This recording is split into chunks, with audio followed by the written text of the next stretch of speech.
नमस्कार दोस्तों। तो मैं आज आप लोगों को समझाऊंगा औसत क्या है और औसत में कुल कितने नियम हैं। ठीक, और औसत में कुल 6 नियम होते हैं। अगर हम 6 नियम को ठीक से समझ गए तो औसत से रिलेटेड जितने भी सवाल होते हैं, चाहे छोटे सवाल हो, बड़े सवाल हो और किसी भी एग्ज़ाम को लेकर सवाल हो, हम सारे सवाल को बहुत आसानी से और बहुत ईजिली हैंडल कर सकते हैं। लेकिन उससे पहले हमको ये साफ साफ समझना होगा कि औसत क्या होता है। ठीक, तो मैं आपको समझाता हूँ औसत क्या है। औसत का मतलब होता है पर हेड वैल्यू, पर हेड वैल्यू या पर आंकड़ों पर वैल्यू, पर डाटा वैल्यू, पर डाटा वैल्यू। अब क्या मतलब है इसका, ये अंग्रेजी में लिखा हुआ है पर हेड वैल्यू, पर डाटा वैल्यू, यानी कि प्रत्येक स्तर पर मान, प्रत्येक स्तर पर मान या प्रत्येक आंकड़े पर मान, प्रत्येक आंकड़े पर मान। ठीक, अब क्या है औसत का सही मतलब? अगर आप देखें तो डिफिनीशन ये लिखी रहती है, लेकिन मैं एक सवाल लेता हूँ और उस सवाल से मैं आपको एग्जैक्टली समझाता हूँ कि औसत का मतलब पर हेड वैल्यू या पर डाटा वैल्यू कैसे होती है। देखिए, एक मैं क्वेश्चन लेता हूँ। ये क्वेश्चन सॉल्व करने के लिए नहीं है, सिर्फ औसत का वास्तविक मतलब समझने के लिए है। जैसे 5 व्यक्ति का औसत भार 10-20 ले लेता हूँ, 20 केजी है। ठीक, अब इसका क्या मतलब होता है, हमें सिर्फ यही इसका एग्जैक्ट मीनिंग समझनी है कि इसका क्या मतलब है। देखिए, यहाँ 5 व्यक्ति हैं और इनका औसत भार 20 केजी है। अब 5 व्यक्ति हैं, 1, 2, 3, 4 और 5, 1, 2, 3, 4 और 5। ठीक है, तो 5 व्यक्ति हैं, उनका औसत भार 20 केजी है। देखो, 5 व्यक्ति जो है उनका औसत भार 20 केजी है, तो उनका वास्तविक औसत भार कितना रहा होगा? जैसे इसका वास्तविक कितना रहा होगा, वास्तव में इसका कितना रहा होगा, इतना, इसका कितना है, इसका कितना है, इसका कितना है, सबका अलग अलग रियली में क्या रहा होगा, वास्तव में क्या रहा होगा, ये हमको नहीं पता है। हमको सिर्फ पता है कि पांचों का जो भी औसत मान निकाला गया है उनका औसत मान 20 आया है।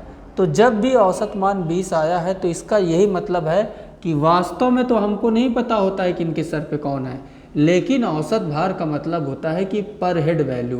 तब हम मान के चलेंगे कि प्रत्येक के सर पर 20-20 और 20 केजी का होगा।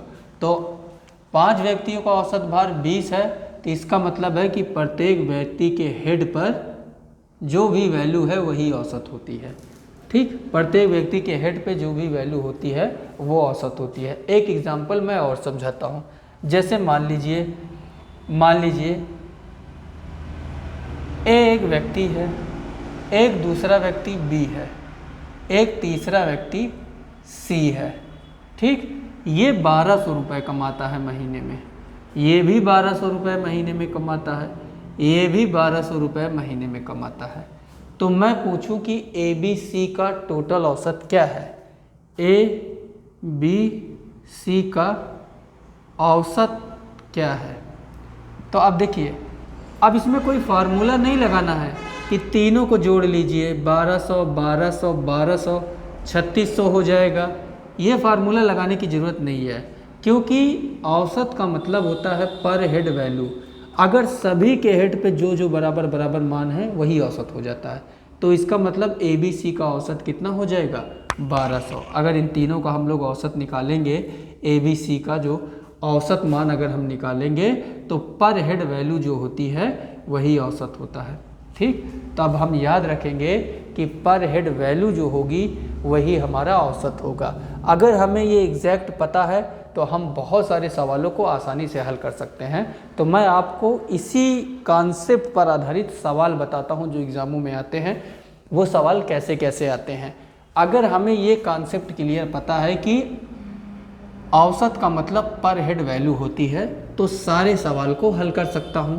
तो मैं आपको बता रहा था कि सिर्फ और सिर्फ हमारे पास 6 कॉन्सेप्ट होते हैं औसत को समझने के लिए, 6 कॉन्सेप्ट। तो पहले कॉन्सेप्ट पर आधारित मैं एक सवाल पूछता हूँ, एक क्वेश्चन आपको लगवाता हूँ, ठीक है। ये इस तरह क्वेश्चन अभी एग्जामों में आसानी से नहीं आते हैं, लेकिन फिर भी समझेंगे। देखिए, जैसे यही सवाल मैं एक सवाल बनाता हूँ, 5 व्यक्तियों का औसत आय, औसत भार ले लेता हूँ, अभी भारी औसत भार 40 केजी है। एक 40 केजी वाला व्यक्ति समूह में शामिल हो जाता है, समूह में शामिल हो जाता है, शामिल हो जाता है, तो नया औसत ज्ञात कीजिए। तो नया औसत बताइए, नया औसत मतलब कि 6 का औसत, नया औसत ज्ञात कीजिए, ज्ञात कीजिए। तो देखिए, अगर आपको ये कॉन्सेप्ट पता है कि औसत का मतलब पर हेड वैल्यू होती है, तो इस सवाल को बिना गुणा भाग किए हुए हल कर सकते हैं। देखिए, 5 व्यक्तियों का औसत भार 40 केजी है, 5 व्यक्तियों का औसत भार 40 केजी है। तो देखिए, 5 व्यक्तियों का औसत भार 40 केजी है, इसका क्या मतलब है? इसका यही मतलब है कि 5 व्यक्ति होंगे, 1 2 3 4 और 5। तो पाँचों के सर पे 40 40 40 40 और 40 मान होगा। यही औसत का मूल मतलब होता है कि जब किसी का औसत भार 40 दिया है तो इसका मतलब है कि सब के सर पे 40 40 होंगे। फिर देखो, एक 40 केजी का और इसमें शामिल हो जाता है, एक 40 केजी का और व्यक्ति इसमें शामिल हो जाता है। तो बोल रहा है कि 6 का औसत ज्ञात करना है, ठीक। तो देखिए, अब 6 के सर पे देखिए, इस पे भी 40 मान है, इस पे भी 40 मान है, इस पे भी 40 मान है, इस पे भी 40 मान है, इस पे भी 40 मान है और इस पे भी 40 मान है। तो प्रत्येक के हेड पे जितनी वैल्यू होगी वही औसत होगा। तो इसका मतलब 6 के हेड पे अगर 40 है तो इसका मतलब इन 6 का औसत निकालोगे, इन 6 का औसत 40 ही रहेगा। तो अब हमने क्या सीखा? हमने ये सीखा कि अगर 5 व्यक्तियों का औसत भार 40 है तो औसत भार के बराबर ही व्यक्ति अगर शामिल होता है तो औसत में कोई फर्क नहीं पड़ सकता है। तो हमें नियम ये याद रखना है कि जो 6 नियम बताऊंगा उनमें से एक नियम भाई हम ये याद रखेंगे, औसत के बराबर नियम 1, नियम 1 क्या याद रखेंगे? औसत के बराबर, औसत के बराबर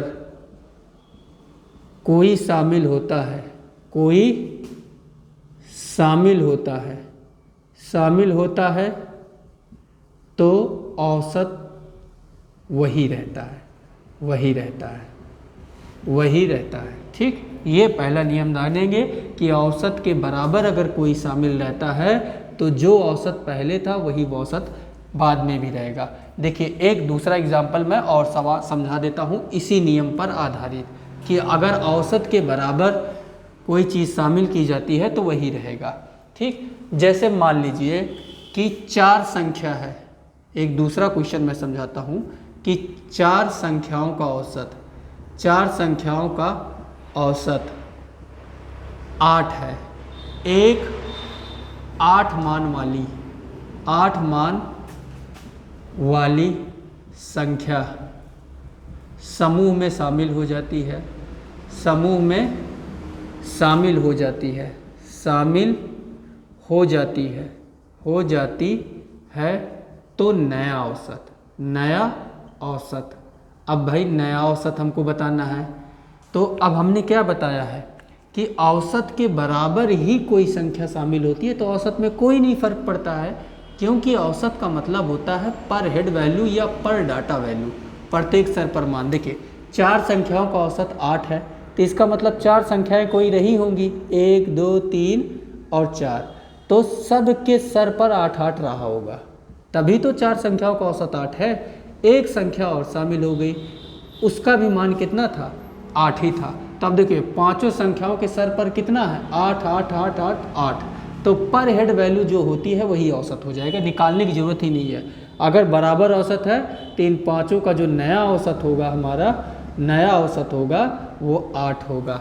तो ये हम नियम नंबर 1 सीखे कि औसत के बराबर ही संख्या, अगर औसत के बराबर ही संख्या समूह में शामिल हो जाती है तो कोई फर्क नहीं पड़ सकता है। औसत में कोई फर्क नहीं पड़ सकता है, क्योंकि औसत का मतलब होता है पर हेड वैल्यू। अब देखिए दूसरा नियम मैं बताता हूँ, नियम नंबर 2 सवाल के माध्यम से। देखिए एक क्वेश्चन मैं लिखता हूँ यहाँ पे, यही सवाल सेम लिखता हूँ। 5 व्यक्तियों का औसत, 5 व्यक्तियों का औसत 20 केजी है, 20 केजी ही ले लेता हूँ, 20 केजी है। तो 20 केजी है, एक व्यक्ति समूह छोड़ देता है, एक व्यक्ति समूह छोड़ देता है, एक व्यक्ति समूह छोड़ देता है जिसका भार 20 केजी था, जिसका भार 20 केजी था। तो बचे व्यक्ति का औसत बताए, बचे व्यक्ति का औसत ज्ञात करें, औसत ज्ञात करें। तो देखिए ये एक सवाल है, इसी सवाल के माध्यम से मैं आपको दूसरा नियम बताता हूँ। सिर्फ 6 ही नियम हमको याद रखने हैं, औसत के सारे सवाल लग जाएंगे। 5 व्यक्तियों का औसत 20 केजी है। भाई 5 व्यक्ति है, उनका औसत कितना है? 20 केजी। तो औसत का मतलब हो गया पर हेड वैल्यू। 5 व्यक्ति हैं, होंगे कोई 5 व्यक्ति, और सब के सर पे 20-20 होगा, क्योंकि इनका औसत अगर 20 है तो सब के सर पे हम 20 मान के चलेंगे। अब देखिए एक व्यक्ति है वो समूह छोड़ के चला गया, यही वाला व्यक्ति मान लीजिए कि ये समूह छोड़ के चला गया, क्योंकि बोला है कि जो समूह छोड़ के गया है वो 20 केजी था, तो ये 20 केजी वाला समूह छोड़ के भाग गया। तो अब जितने बच्चे हैं अब भी बताओ कि इनके पर हेड वैल्यू कितनी है? सबकी पर हेड वैल्यू 20 है। तो पर हेड वैल्यू सबकी हमारी 20 है, और जो पर हेड वैल्यू होगी वही हमारी औसत होगी। तो इसका क्या मतलब है? इसका मतलब है कि जितना समूह का औसत रहे उसी भार के बराबर कोई छोड़ के चला जाए, उसी मान के बराबर कोई छोड़ के चला जाए तो औसत में कोई फर्क नहीं पड़ सकता है। औसत वही होगा, क्योंकि औसत का मतलब पर हेड वैल्यू होती है। उतने ही हेड पर वैल्यू लेने वाली संख्या समूह छोड़ के चली जाएगी तो कोई फर्क नहीं पड़ेगा। तो नियम नंबर हमारा 2 याद रखना है। हमें औसत में दूसरा याद रखना है, ठीक। हमें औसत में नियम 2 याद रखने हैं। नियम नंबर 2 क्या नियम है? औसत के बराबर मान वाली संख्या चली जाए, औसत के बराबर मान वाली संख्या समूह छोड़ दे तो औसत में कोई परिवर्तन नहीं होता है। औसत में कोई परिवर्तन नहीं होता है, कोई परिवर्तन नहीं होता है। भाई ये बात हमें साफ साफ समझ में आ गई। 2 नियम हमने पढ़ लिया। औसत के बराबर मान कोई आए तो औसत में कोई फर्क नहीं पड़ सकता है, औसत के बराबर अगर कोई छोड़ के चली जाए तो औसत में कोई फर्क नहीं पड़ सकता, क्योंकि औसत का मतलब होता है पर हेड वैल्यू या पर डाटा वैल्यू होती है। अब देखिए नियम नंबर मैं आपको तीसरा समझाता हूँ। औसत के 2 नियम मैंने बता दिए, लेकिन तीसरा नियम मैं आपको सवाल के माध्यम से समझाता हूँ। पहले क्वेश्चन लिख लेता हूँ, फिर मैं आपको समझाता हूँ कि तीसरा नियम हमारा क्या है, ठीक। तो देखिए जैसे मैं क्वेश्चन लिखता हूँ, क्या है हमारा क्वेश्चन भाई? 5 व्यक्तियों का, वही सवाल मैं बार बार लेता हूँ, बस थोड़ा सा चेंजेस कर देता हूँ। 5 व्यक्तियों का औसत भार 20 केजी है, 20 केजी है, ठीक। एक 32 केजी वाला व्यक्ति समूह में शामिल हो जाता है, शामिल हो जाता है। हो जाता है तो नया औसत ज्ञात करें। नया औसत ज्ञात करें। तो देखिए सवाल क्या है, 5 व्यक्ति हैं, इनका औसत भार कितना है, 20 है। तो 5 व्यक्ति औसत भार 20 है, तो इसका मतलब है कि औसत भार का मतलब पर हेड वैल्यू। तो 5 व्यक्ति होंगे, ये मान लीजिए कि 5 व्यक्ति हैं, 1 3 4 और 5। तो 5 व्यक्ति हैं, इनका औसत भार 20 है। तो औसत भार का मतलब सब के सर पे हम 20 मान लेंगे कि 20 होगा, क्योंकि औसत का मतलब पर हेड वैल्यू है। एक व्यक्ति और शामिल हो गया समूह में, एक व्यक्ति और समूह में शामिल हो गया और वो है 32 केजी उसका भार है। तो अब देखिए, अब हम कहें कि 6 का औसत क्या है, तो हम कहेंगे कि 20 होगा कि 32 होगा, क्योंकि औसत वही होता है जो पर हेड वैल्यू होती है। तो यहाँ से देखोगे कि ये 20 से कितना ज़्यादा लेकर आया है। तो ध्यान से देखोगे, अगर हम इसका 32 है, इसके सर पे 20 रख दें तो बचेगा कितना हमारे पास, 12। तो ये बंदा जो है, जो पहले औसत था सबका, उससे 12 ज़्यादा लेकर आया है। तो पहले 20 इसके सर पे रख दें और जो 12 एक्स्ट्रा लेकर आया है वही सब व्यक्ति में बराबर बराबर बांट दो। कितने व्यक्ति हो गए, इसको भी शामिल करोगे, 1 2 3 4 5 6, 6 व्यक्तियों में ये जो एक्स्ट्रा मान लेकर आया है उसी को बांट दो। बटेगा ये 6 से भाग दो, 6 दूना 12। तो इसका मतलब है कि इसमें भी 2 आ जाएगा, इसको भी 2 दे देंगे, इसको भी 2 देंगे, इसको भी 2 दे देंगे, इसको 2 और इसको भी 2। जब इसको 2 दे देंगे तो इसका 22 हो जाएगा, इसका भी 22 हो जाएगा, इसका भी 22, इसका 22, इसका 22 और यहाँ पर इसका भी 22 हो जाएगा। तो अब देखिए, अब सबके हेड पर कितनी वैल्यू है, 22 वैल्यू है। तो पर हेड जो होता है वही औसत होता है। तो नया औसत क्या होगा हमारा, नया औसत हमारा 22 होगा। अब ये कैसे आया था, तो जो व्यक्ति शामिल हो रहा था वो एक्स्ट्रा लेकर आया था, जो एक्स्ट्रा लेकर आया था वही सब में बराबर बराबर बढ़ जाएगा। तो नियम नंबर हमें तीसरा याद रखना है। क्या नियम हमें तीसरा याद रखना है भाई, अब मैं आपको नियम तीसरा बताता हूँ। नियम तीसरा ये है कि औसत से ज़्यादा मान लाए। ठीक, नियम नंबर हम 3, ठीक, औसत से ज़्यादा, औसत से ज़्यादा मान लेकर समूह में शामिल होता है तो जो एक्स्ट्रा लेकर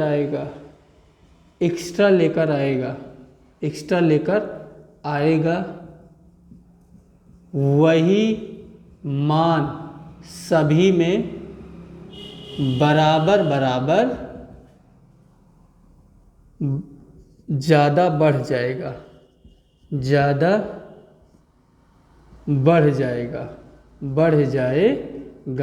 तो ये तीसरा नियम हमको याद रखना है कि कोई व्यक्ति समूह में शामिल हो जाता है और ज़्यादा लेकर आता है, तो जितना ज़्यादा लेकर आता है वही मान बराबर बराबर हमारा बढ़ जाएगा। ये 3rd नियम है।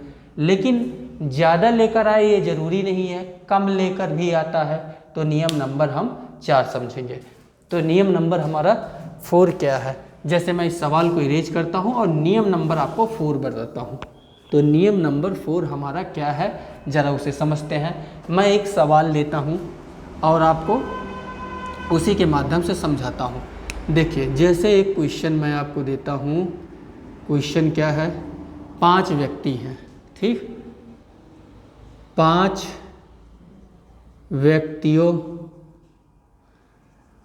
व्यक्तियों का औसत, ठीक, 5 व्यक्तियों का औसत मान, ठीक, 5 व्यक्तियों का औसत भार ले लेता हूँ, भार से ज़्यादा समझ में आता है। 5 व्यक्तियों का औसत भार 60 केजी है, 60 केजी है, ठीक, 5 व्यक्ति है, उनका औसत भार 60 केजी है, उनका औसत भार 60 केजी है, ठीक है। तो यहाँ से 8 कर देते हैं, 5 48, ठीक है। एक 48 केजी वाला व्यक्ति समूह में और शामिल हो जाता है, समूह में और शामिल हो जाता है, और शामिल हो जाता है, हो जाता है। तो नया औसत बताएं, तो नया औसत बताएं, तो नया औसत बताएं। अब देखिए, औसत का अगर आप वास्तविक मतलब समझ रहे हैं ठीक से, तो 5 व्यक्ति का औसत भार 60 केजी है, ठीक है। तो 5 व्यक्ति का औसत भार 60 केजी है। इसका सेंस यही होता है कि हम ये बार बार फिगर नहीं बनाएंगे, ये केवल कॉन्सेप्ट समझने के लिए है। 5 व्यक्ति है, इनका औसत भार कितना है, इसका भी 60 है, इसका भी 60 है, इसका भी 60 है, इसका भी 60 और इसका भी 60। एक बंदा समूह के अंदर और आ गया, वो अपने, उसका भार कितना था, 48। अब देखिए, जितना भी औसत था पहले सबका, उससे ये कम लेकर आया है। तो बताइए, औसत 60 था, तो ये 48 कितना कम लेकर आया है 60 से, तो 60 से जो कम लाया है 12, तो 12 कम लेकर आया है, ठीक। अगर ये 12 कम लेकर आया है, तो इसका मतलब ये हो गया कि यही 12 बराबर बराबर भागों में बढ़ जाना चाहिए, यानी कि ये जो 60 से ये 12 कम, तो यही 12 बराबर बराबर भागों में बांट दो। तो 6 को 12 को बराबर भागों में बांटो तो कितना हो जाएगा, 2। इसका मतलब है कि सब के सर पे 2 2 कम होगा। अगर कम लेके आए हैं तो घटेगा, ज़्यादा लेकर आए हैं तो जुड़ेगा।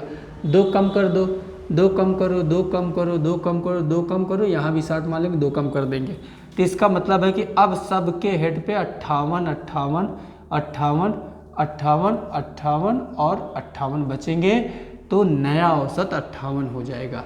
तो इसका मतलब कम लेकर आता है हमारा, तो कम लेकर आएगा तो नुकसान पहुंचाएगा, ज़्यादा लेकर आएगा तो फ़ायदा पहुंचाएगा।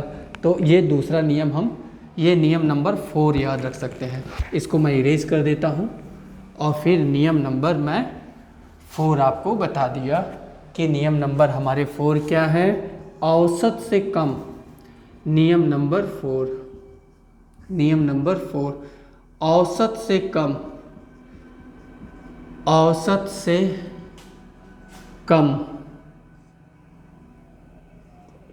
औसत से कम कोई संख्या आती है, कोई संख्या शामिल होती है, शामिल होती है, होती है, तो जितना कम लेकर आई है, जितना कम लेकर आई है, उतना नुकसान पहुंचाएगी, उतना नुकसान पहुंचाएगी, नुकसान पहुंचाएगी, उतना नुकसान पहुंचाएगी, ठीक है।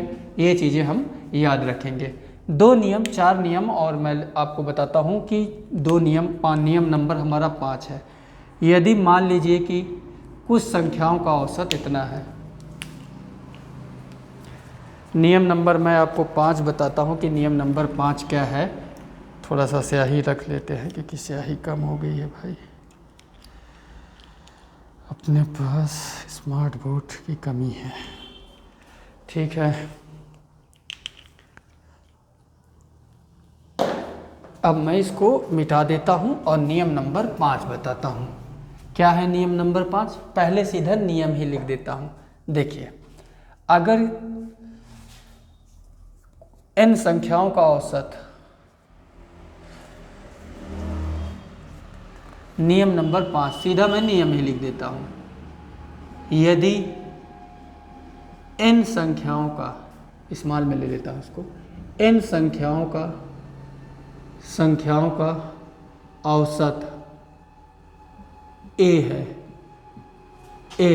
यदि प्रत्येक संख्या में 2 से गुणा कर दिया जाए, केवल एक ऐसे एग्जाम्पल बताओ, 2 से गुणा कर दिया जाए, गुणा कर दिया जाए तो औसत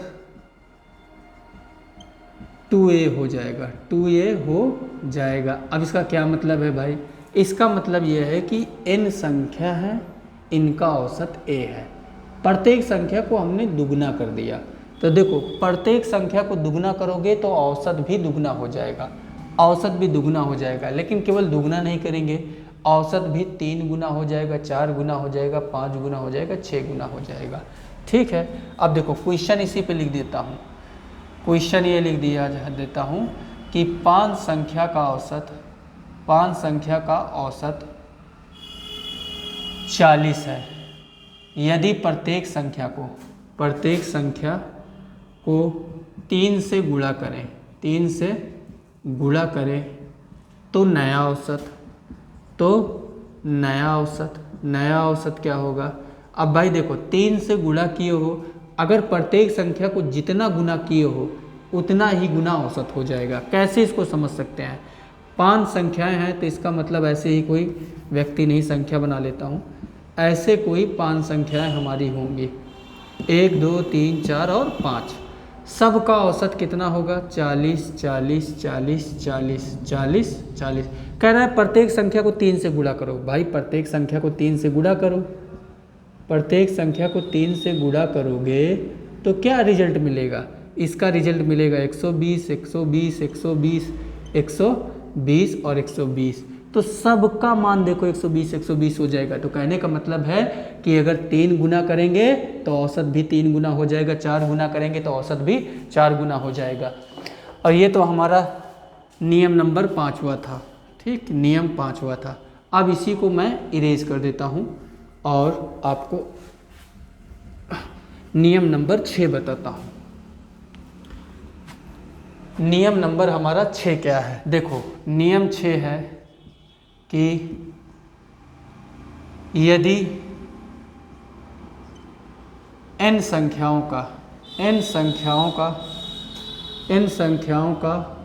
औसत a है, n संख्याओं का औसत a है, प्रत्येक को 2 से भाग दें तो नया औसत क्या होगा? नया औसत। अब देखिए क्या समझना है, n संख्याओं का औसत a है, सब संख्या को 2 से भाग दिए तो नया औसत भी उतने गुना कम हो जाएगा। अब देखो क्वेश्चन क्या ले लिए? क्वेश्चन अगर मैं यहाँ पे आपको समझाऊं तो देखिए, अगर 4 संख्याओं का औसत 60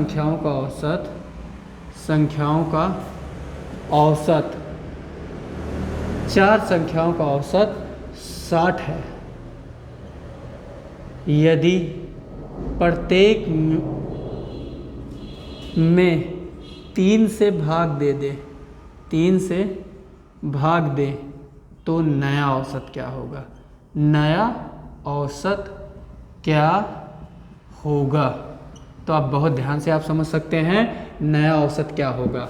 तो अब देखिए, मैंने कहा 3 से भाग दोगे तो औसत भी उतने गुना कम हो जाएगा। 4 संख्याओं का औसत 60 है और प्रत्येक को 3 से भाग दोगे तो औसत भी उतने गुना कम हो जाएगा। 3 दूना 6, यानी कि औसत 20 हो जाएगा। तो इस तरीके से हम ये देख सकते हैं दोस्त कि बस 6 नियम याद होने चाहिए। इन्हीं 6 नियमों पर ही बड़े जो इससे बड़े सवाल होंगे, जो सवाल क्वेश्चन वाले होंगे हमारे, जो एग्ज़ाम में आएंगे, इन्हीं 6 नियमों पर आधारित होते हैं। इसी का प्रयोग करके हम सवाल लगाते रहेंगे। एक बार मैं 6 नियम फिर से याद करा देता हूँ। देखो, औसत के बराबर कोई शामिल होता है तो औसत में कोई फ़र्क नहीं पड़ सकता है। औसत के बराबर कोई निकल जाता है तब भी औसत में कोई फ़र्क नहीं पड़ता है। कोई ज़्यादा लेकर आता है तो फ़ायदा पहुंचाता है, कम लेकर आता है तो नुकसान पहुंचाता है। ठीक, अगर औसत को 2 से गुणा कर दें तो औसत 2 गुना हो जाता है, 2 से भाग कर दें प्रत्येक को 2 गुना कम हो जाता है। देखिए, जैसे निकलने वाले में भी कोई निकल गया, मान लीजिए बराबर लेके निकल गया तो कोई नुकसान नहीं पहुंचाएगा, लेकिन ज़्यादा लेके निकल गया तो नुकसान पहुंचाएगा। तो ये सारी चीज़ें हम जो ओरिजिनल सवाल होंगे क्वेश्चन वाले, वो ओरिजिनल सवालों को हम लोग हल करेंगे। तो चलिए कुछ ओरिजिनल सवाल मैं आपको बताता हूँ जो एग्ज़ाम में हमारे आते हैं। ठीक है, 2-4 सवाल की हम प्रैक्टिस करेंगे, फिर वीडियो हम यहीं पे रख लेंगे। देखिए, जैसे मैं कुछ ओरिजिनल सवाल आपको बताता हूँ। ठीक है, अब जैसे ओरिजिनल सवाल मैं आपको देता हूँ, क्वेश्चन सवाल, कुछ छोटे छोटे सवाल है जो मैं आपको शामिल कराना चाहता हूँ।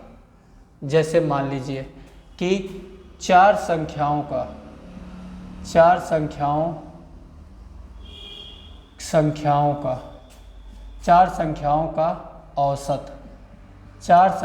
औसत 40 है। ठीक, यदि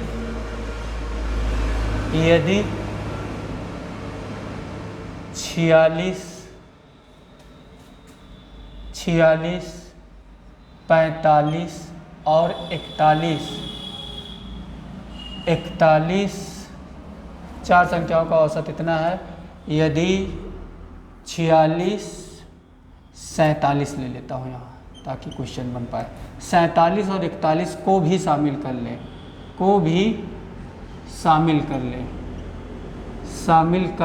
ले, तो नया औसत क्या होगा? नया औसत, ठीक है। देखो, चार संख्याओं का औसत 40 है, इसका मतलब ये होता है कि चार संख्याएं हैं, सब के सर पे 40-40 है, लेकिन तीन लोग और आ गए। एक आया 46 मान लेके, एक आया 47 मान लेके और एक आया 41 मान लेके, कुल मिला के अब 7 लोग हो गए। तो ये 40 से कितना ज़्यादा लेकर आया है? ये 40 से 6 ज़्यादा लेकर आया है, ये 7 ज़्यादा लेकर आया है और ये 1 ज़्यादा लेके आया है। तो एक्स्ट्रा हमारे पास कितना आ गया है? एक्स्ट्रा हमारे पास आ गया है 6 + 7 + 1/7। तो हम इसी से भाग दे देंगे, तो यहाँ से हो जाएगा 7 7, ये 14 हो जाएगा, 14/7। अब इसको काट देंगे तो 2, तो यही 2 एक्स्ट्रा सब में बढ़ जाएगा। तो 40 में 2 जोड़ लोगे तो ये हमारा हो जाएगा 42।